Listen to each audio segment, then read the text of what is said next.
It was 1975. A large Catholic family's life was changed forever when their 10-year-old boy was translated into heaven and shown the events described in the Bible concerning the end of days.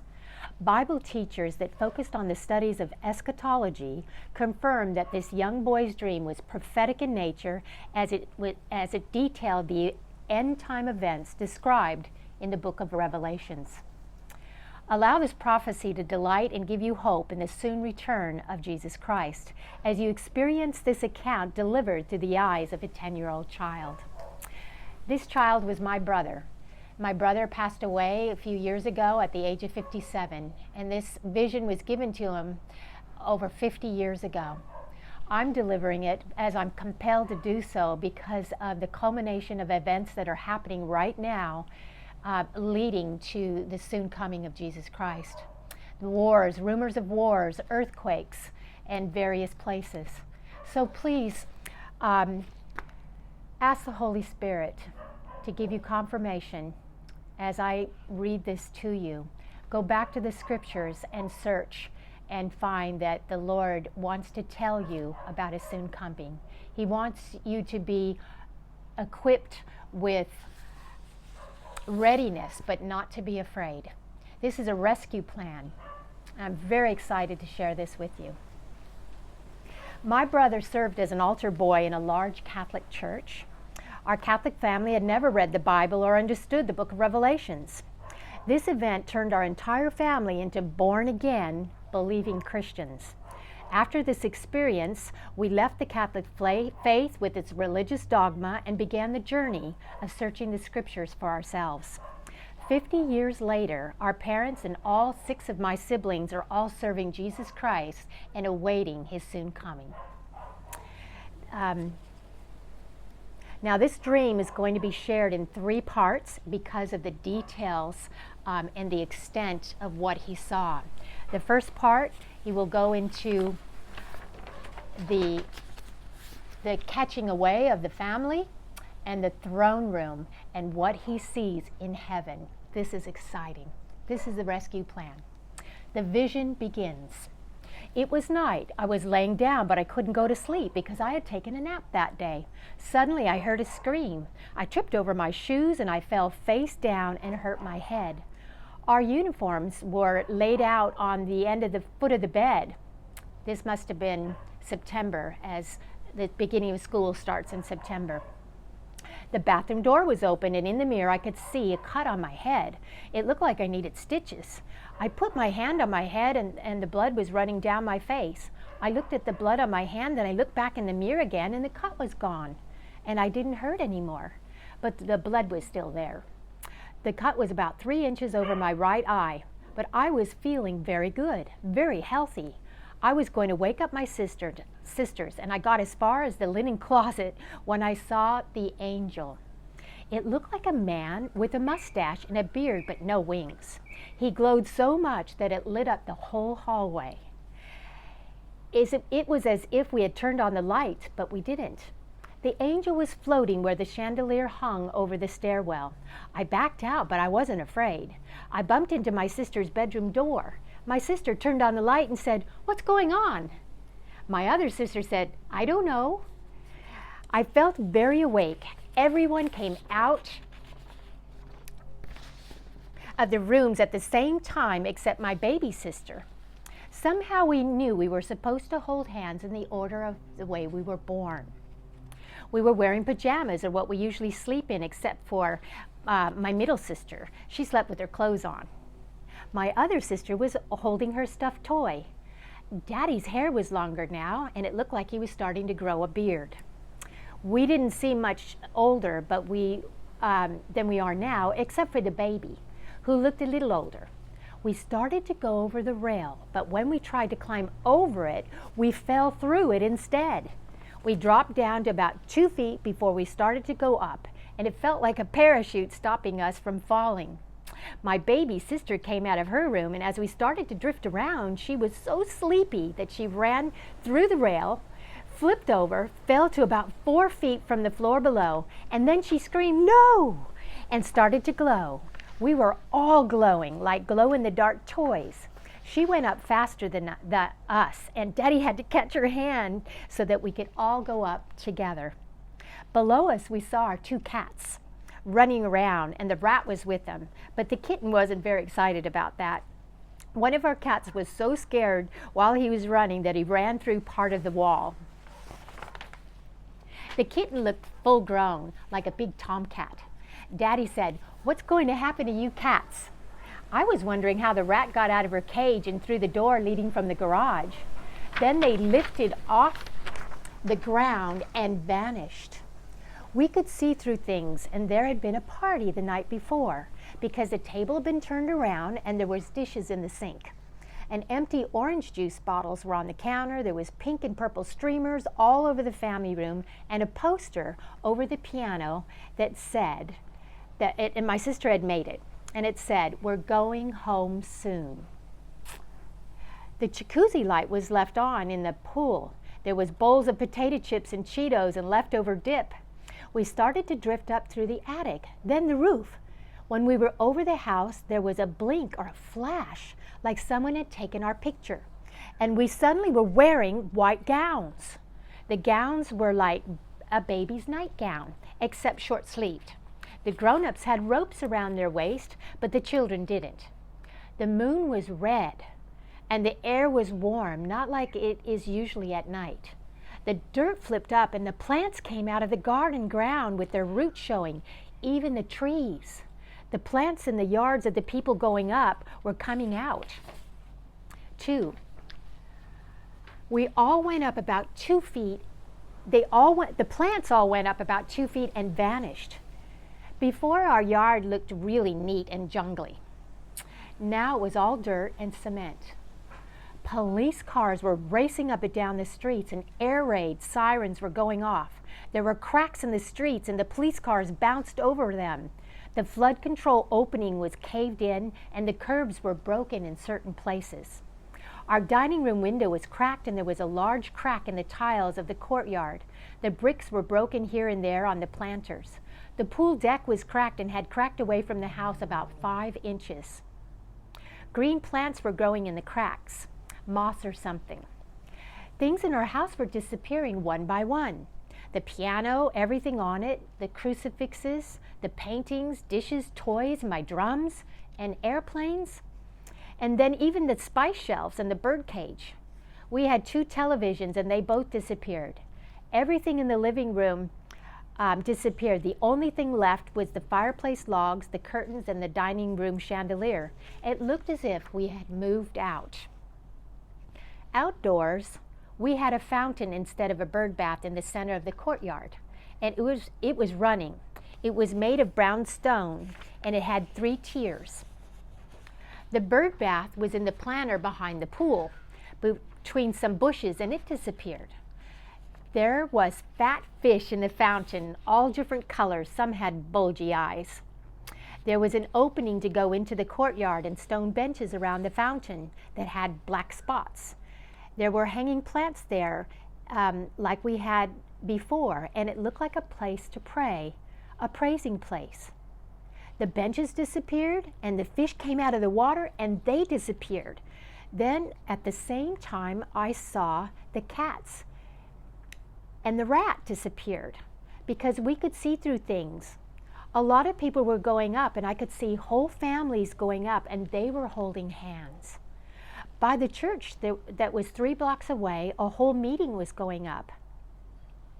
We were going up very slowly.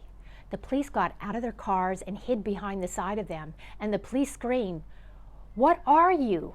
Another shouted, "What are you doing?" We told them we lived in that house down there. Our voices sounded like megaphones. The lights on top of the police cars were long and triangular shaped. They were bars with red on one end and blue on the other, and a silver metal part in the middle. A couple of the police went up themselves. One who was sitting in the car came up through the top. The police that were left shot at the one who was going up, but the bullets went right through him. They shot at us too. We were having fun with our new bodies, and we started to play Shazam and Superman. My sister was playing dodgeball with the bullets because when we asked God, We could go faster than the bullets. My uncle and my grandpa came to meet us, and they were glowing. My uncle was wearing his Air Force uniform with yellow ropes on his shoulder, and Grandpa was wearing a dark red and burgundy jacket, a white belt with checkered pants, and black shoes. This is a side note. My brother had no idea what his grandfather was buried in, or his uncle who had passed away in a car crash in England, and they were indeed buried in those clothes. I saw my grandmother. She was going up and carrying two very little babies. They were dressed in white and they were kicking their legs. And this is the funny part. They were Daddy's brothers or sisters. Side note. My grandmother had lost several children due to Rh factor, and two of them were full-term babies. And my brother would have never known this. Then I saw Forest Lawn Cemetery. Our hearse was parked where they park all the limousines and stuff. All of a sudden, there was a big earthquake. The ground was bumping up and the world was like a giant waterbed. This is the sickest part. It jolted. The hearse jolted forward right into a brick wall. It was a modern hearse, really boss looking. More modern than they have now. It was all black. It had a pointed front end like a shark or something. The body in the hearse went right out of the top. The body had no legs, but it got legs as it went up. Then it was dressed in white. The dirt flipped up in the air and the coffins came out of the ground. Rotted bodies came out right through the tops of the coffins. Some of the bodies had dusty looking clothes. Some were part skeleton, part flesh on them, and some were very deformed. Some had missing eyeballs. Some had big holes cut out of their chests. And some were in parts. There was all kinds of missing arms and legs. Some were little children. Only some of the graves opened up, not all of them. The dead, after they were part way up, got white robes. Their bodies were new again and they glowed. They darted up way faster than us. For about an hour, the police were shooting at us. Then an army of men were shooting rockets at us. There were tanks and big trucks with missiles on them. There was a vehicle with tank tracks that had a revolving bubble on top. It would hold 2 red rockets on each side, and it would shoot at us. Then troops would put more rockets in it. And on the side of this army vehicle, it had rockets. We weren't afraid of the rockets because the bullets had gone through us before. Some of the soldiers held something on their shoulders. They wore special glasses. They had machine guns and rifles. The men in the trucks that carried the huge rockets wore helmets and special suits. It said danger on the side of them in red letters. One of these fired and exploded right inside of me. I thought I had died, but I was still together. And then I knew nothing could hurt us now. And they were wasting all their ammunition on the people going up. There was a little tip on the missiles like a black button. We asked God to be solid for a minute so we could stop the missiles. My sisters and I played with them by blocking their path with our bodies to explode on purpose, and we would say, "Superman!" My cousin was pretending he was Steve Austin, and he would hit it with his elbow. We could do whatever we wanted if we asked God first. It was like he was spoiling us. I asked for strength to smash bullets. I caught them in my hand and smashed them. My cousin asked to bend missiles. He caught one and bent it and threw it down. My dad then asked God to see Grandma. This is my dad's mother-in-law. And in an instant, my grandma and my uncle and my aunt, my cousin were all there. Grandma wasn't wearing her glasses, and my little cousin could talk really good now. She's 2.5. We were going up very slowly, maybe a foot an hour. Planes started coming in, firing missiles at us. We held on to the wings while the pilots tried to ditch us. He was afraid, but we held on to tease him. Then my cousin said, "Let's play Bionic Man." And he lifted the plane with one arm until it pointed straight up. After that, we forced him close to the ground, about 12 feet. My sister was on the back of the fuselage, standing up and said, "Look at me, I'm surfing." We didn't get hurt, and we didn't hurt any of the planes. There were gray Phantom jets that said Navy on the side. We started playing with a helicopter that kept shooting at us. They were afraid of us too, and they turned around, but we followed them. It was a big, giant helicopter with 2 big rotors. It had a huge, large door opening in the back to unload men with rope ladders. My cousin and my sister and I jumped out and yelled, "Geronimo!" or "I'm Evel Knievel!" And we were in 2 places at once, playing on the jet and playing on the helicopter. It really felt neat, but we went back to the jet and we were 1 person again. My little cousin was playing on the jet too. My aunt was not worried because she knew nothing could hurt us. My baby cousin crawled into the back of the engine and came out the front. It was really neat. It was a spiraling tunnel, winding like a sun with rays. It looked like an orange flower, and there were 2 big orange circles. We were weightless, and as we went up, we could see patches of lights on the ground from the cities and the shoreline. Soon we could see the whole Earth as a planet. The moon is teeny compared to the Earth. We could see a satellite or something with mirrors all over it going around a small red planet that looked big because we're getting so close to it. There was a big green and red planet, and it was huge. We went past the stars. We went close to some of them.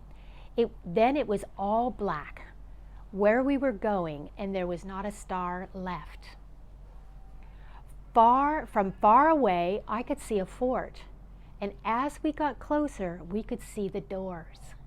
The walls were about 6 feet thick, and it was many stories high and very smooth. It was the color of adobe bricks, a soft golden color. The doors were very high, and they were white and pearl-like with soft colors in it. The doors of this waiting place opened up automatically, and we went through them, but some people couldn't wait, and they went through the walls instead.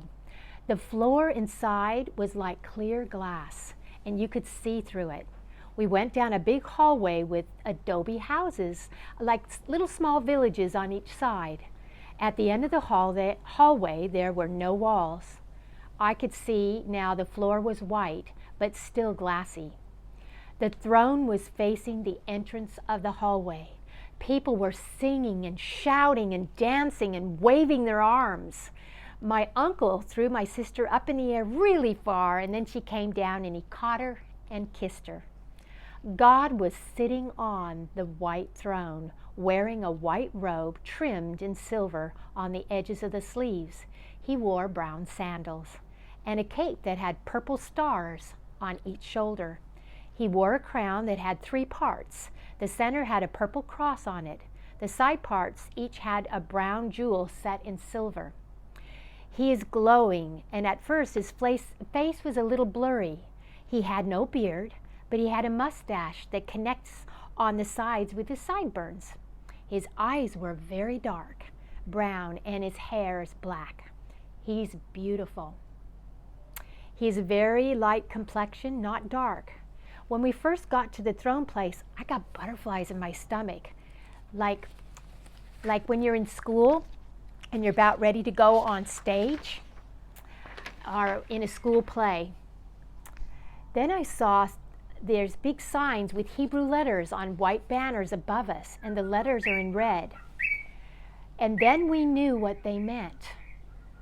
God was making jokes and telling riddles, and the people were laughing, but I didn't hear the jokes. He said, except when he was teasing us about the white gowns. They were afraid at first, but after he told the jokes, they felt better. He was sitting on a throne with his arms on the arms of the throne, and under one hand is a book. This is end of part 1. Part 2 will describe the throne room and the events surrounding what Jesus is going to bless us with in the waiting place. You want to hear this next part. Thank you for listening.